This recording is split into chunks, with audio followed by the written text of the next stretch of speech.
On November 28, 1994, three killers entered the gymnasium at the Columbia Correctional Institution in Wisconsin, and only one walked out. This is the story of the death of Jeffrey Dahmer. Milwaukee police found body parts in a North Side apartment, and now they wonder if they've uncovered some kind of death factory.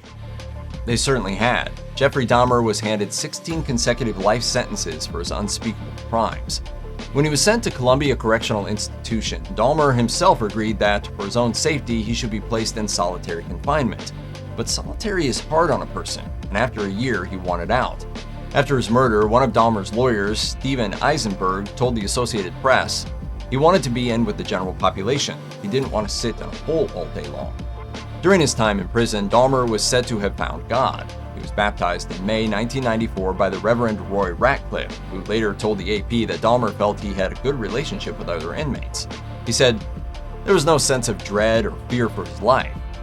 However, other sources claim Dahmer told his family that he simply didn't care if anything happened to him. Another of Dahmer's lawyers, Gerald Boyle, said, "Dahmer had a death wish, and I know that he didn't have the gumption to do it himself, so I predicted that the day would come when he would be killed in prison." On the day he died, Dahmer was assigned to the work detail he'd held for 3 weeks, janitorial duties. He was paid 24 cents an hour for the work. That day, he would be cleaning the gym with 2 other inmates. Convicted murderer Christopher Scarver was one of the other men assigned to work with Dahmer on the morning of his death. After dropping out of high school, Scarver had joined the Wisconsin Conservation Corps, where he was trained to be a carpenter. After his training year ended, he began abusing drugs and alcohol. A few months later, he robbed the Corps office. During the robbery, Scarver killed a witness, and in 1992, he was sentenced to life in prison with the possibility of parole after 50 years. Arriving at the Columbia Correctional Institution in the same year as Dahmer, Scarver was well aware of who he was, even if he didn't get to know him. He later told the New York Post, "There was no impression. I never interacted with him." But that didn't mean Scarver didn't keep an eye on the most infamous inmate in his prison. He claims he saw Dahmer taunt other inmates by shaping his food into body parts and pretending ketchup was blood. Scarver added, "He crossed the line with some people, prisoners, prison staff. Some people who are in prison are repentant, but he was not one of them." No, there are times when I still do have the old compulsions. On April 21, 1992, Jesse Anderson and his wife Barbara were eating dinner at a restaurant in Milwaukee. Afterward, while walking out to their car in the parking lot, they were allegedly attacked by 2 black men, one of whom had been wearing an LA Clippers hat found at the scene. At least, that was the story Anderson told the authorities. Thing is, no men had been spotted at the scene, only Anderson, who, as it later transpired, had planted the hat himself and stabbed and bludgeoned his wife to death. Anderson stood trial for his wife's murder and received a life sentence upon conviction. While Dahmer may have been the focus of Christopher Scarver's anger that morning, he was no fan of Anderson either. Not only was Scarver furious that the husband had tried to pin his crime on black men, but he had apparently continued to espouse openly racist views in prison.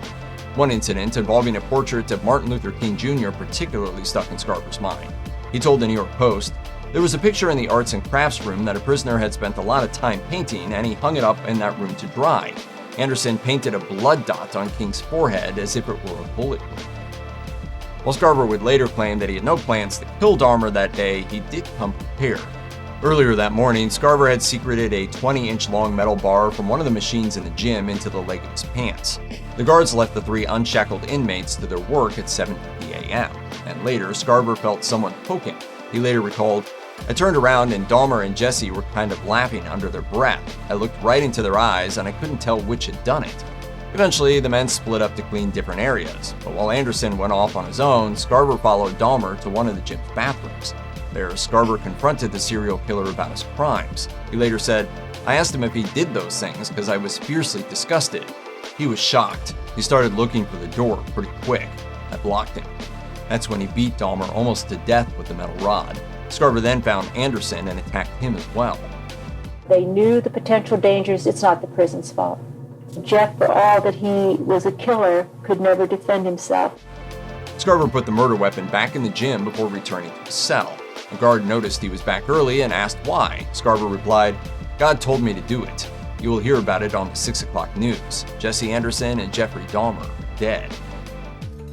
While it's not uncommon for inmates to kill each other in prison, it should have been much harder to kill Dahmer. According to Scarver, Dahmer was always followed around by a guard when he was out of his cell to keep just such a thing from happening. Scarver told the Post, "I saw heated interactions between Dahmer and other prisoners from time to time. There had already been one close call. Hoping to get himself deported back to his home country of Cuba, an inmate named Osvaldo Durruti attacked him in the prison chapel with a razor. The attack failed." Durruti later recalled, "I'm not proud of that." At that moment, my mind was so disturbed. While there were 3 guards in the vicinity on the day Dahmer died, none of them were actually overseeing the work detail like they were supposed to. Allegedly, one guard was listening to music, another was in a back office, and the third was escorting 2 prisoners to the gym. Scarver believes that Dahmer was left unprotected on purpose. He thought that the guards hated Dahmer as much as anyone else. They had something to do with what took place, yes. Legally, the guards were not considered criminally liable, although the state of Wisconsin formed a panel to look into supervised work duties after the murders occurred. When Christopher Scarver told a guard that Jeffrey Dahmer and Jesse Anderson were dead, that wasn't quite true. At the time, both of them were still alive. Dahmer was found in a puddle of blood at 8:10 a.m. Emergency services were called, and both Dahmer and Anderson were taken to the nearby Divine Safety Hospital. Reportedly, Dahmer had been beaten so badly that he was hard to recognize. One of the paramedics told the Associated Press there was a substantial amount of blood.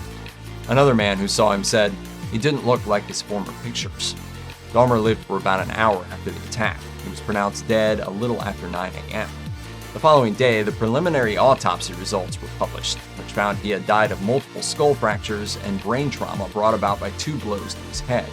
His will requested he be cremated immediately, but because of the court case against Scarver and a dispute over Dahmer's remains by his divorced parents, he wouldn't be put to rest for another year. Anderson, meanwhile, lived for 2 days after the attack before succumbing to his injuries. Convicted serial killer Jeffrey Dahmer was attacked this morning while cleaning a prison bathroom. He died of massive head trauma en route to hospital.